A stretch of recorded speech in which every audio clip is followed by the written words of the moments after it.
Good morning everyone, আমি নিতু। তো আবার একটা ভিডিও নিয়ে এসেছি।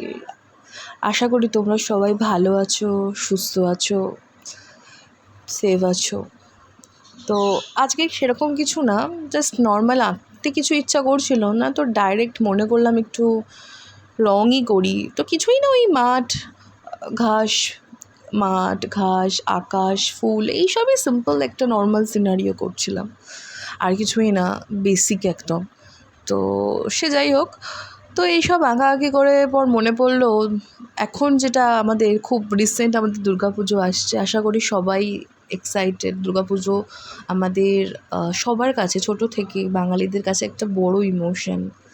কোন দিন কী জামা পরবো, কার কটা জামা হলো। ছোটোবেলায় তো আমি লিটারেলি কাউন্ট করতাম যে আমার কটা হলো, 4টে 5টা 6টা 10টা 11টা হয়ে যাওয়া মানে সব, মানে এদিক ওদিক দিয়ে জোগাড় করে কটা জামা হবে, কটা করা যায় জামা।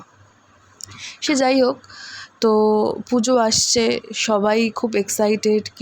কিন্তু কিছু মানে এই যে পরিস্থিতি, আমাদের কিছু একটা ঘটনা ঘটেছে, সেটার জন্য সবার মনে দুঃখ। কিন্তু আশা করি মা দুর্গা আসছে এবং সবার এই প্রবলেম সব কিছু আশা করি কিছু হলেও ঠিক হয়ে যাবে, মা সব ঠিক করবে। যাই হোক, তো তোমরা পুজোটা ভালোভাবে কাটাও, সবাই ভালো থাকো, অনেক এনজয় করো, ঘোরো ফেরো, পুজো ভালো করে উপভোগ করো, ব্যাস এইটুকুই চাই।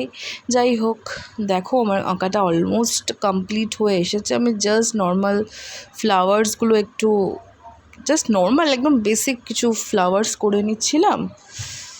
তো তো আজকে সেরকম কিছু বক্তব্য আমার ছিল না, বা কিছু ভাবিও নি যে কী বলবো আজকে ভিডিওতে। তাই ভাবলাম যে নর্মাল একটু বাজেই বকলাম আমি। যাই হোক, তো এমনি বললাম। যাই হোক, আশা করি তোমাদের পুজো ভালো কাটুক, ব্যাস আমিও ভালো কাটাবো, আশা করি আমারও কাটবে মায়ের দয়ায়। তো